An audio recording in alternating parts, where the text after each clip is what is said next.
병원에서는 이상이 없다고 했지만 정말 아무 문제가 없을까요? 원인이 없는 병은 없습니다.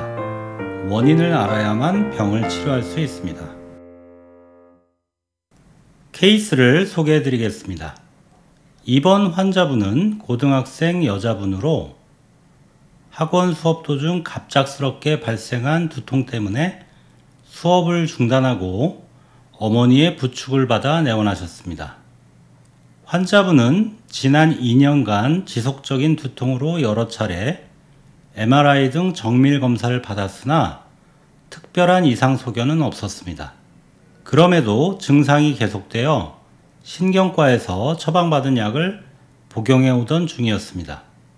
두통은 보통 갑자기 시작되어 며칠씩 지속되는 양상이었으며 최근에는 약을 복용해도 통증이 가라앉지 않고 구토 증상까지 동반되어 보호자분께서 크게 놀라셨습니다.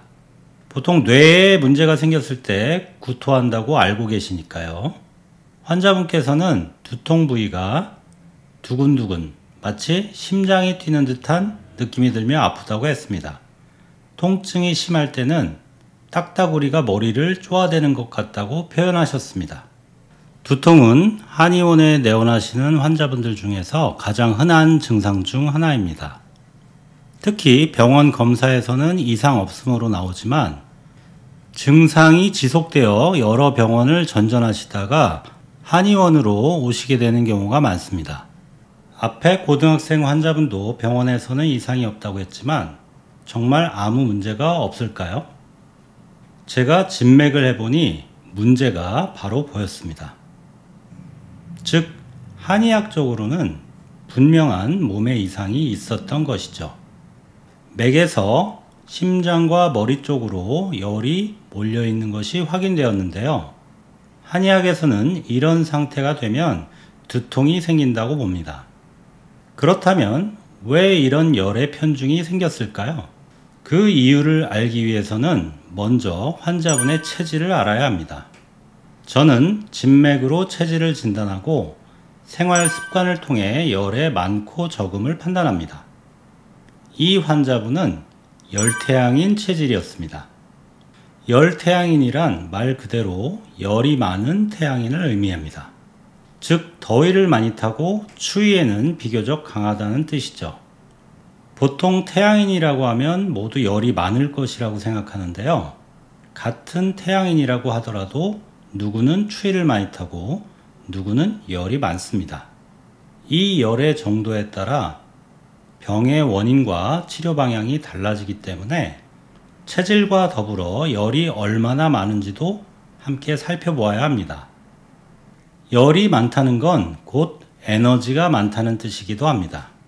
그러니까 열태양인은 일반적으로 혈액순환이 잘 돼서 몸도 따뜻하고 체력도 비교적 강한 편이죠.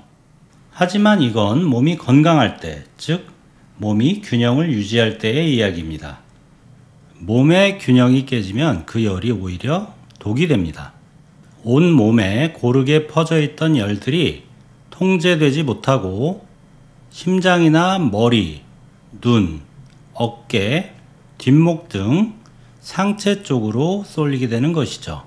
결국 이 환자분의 두통은 몸의 불균형으로 통제되지 못한 열이 머리 쪽으로 몰리게 되면서 생긴 것입니다.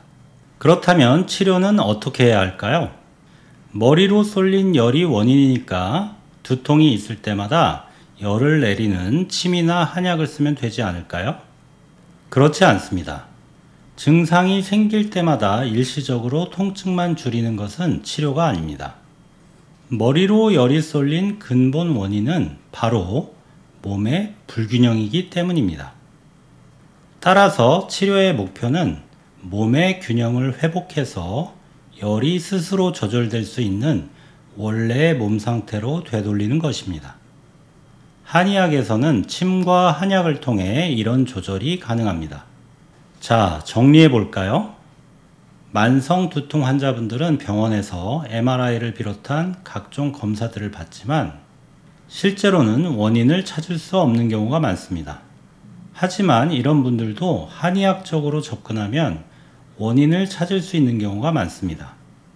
대부분은 과로나 스트레스, 노화 등으로 몸의 균형이 깨지고 그 불균형이 계속 유지되면서 병이 생기기 때문입니다.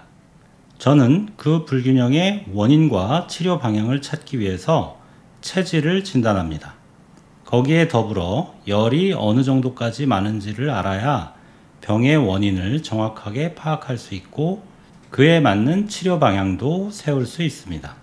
그렇게 해야만 두통이 없던 원래의 균형 상태, 즉 건강한 몸으로 되돌릴 수 있습니다. 원인이 없는 병은 없습니다. 원인을 알아야만 병을 치료할 수 있습니다. 한의학 박사 김영주였습니다. 감사합니다.